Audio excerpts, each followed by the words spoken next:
So this is my video response to the questions from the webinar.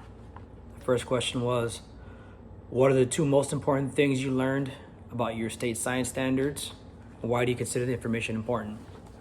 One of the most important things that I saw was the scaffolding and how it pretty much shows from how each level goes up from one to the next, to the next, to the next, starting from at the low level all the way to the highest level.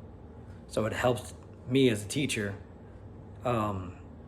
know where the prior knowledge should be for a student and where they should be by the time I end with them in the lesson. Another thing that was very important is they have assessment.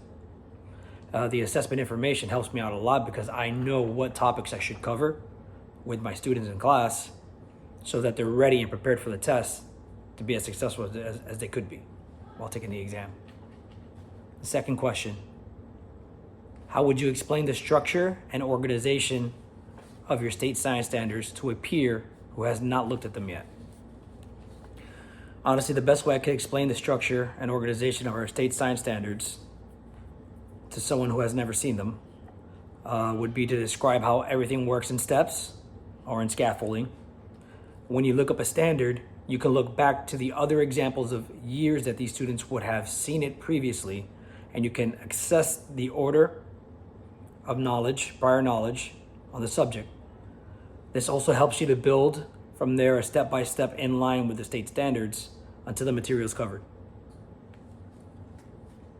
The third question, how would you plan for standards-based instruction so that students are successful in the science FCAT 2.0 or the biology EOC? The way I would plan the standard for standard-based instruction so my students are successful in the science FCAT 2.0 or the biology EOC will be by going by the Florida Department of Education website and accessing the assessment pages on the topic and make sure that my lesson plans are in line with what is being asked on the assessments. This way, I will have a better chance, and my students will have a better chance, to be knowledgeable enough on the topics asked when they're being assessed.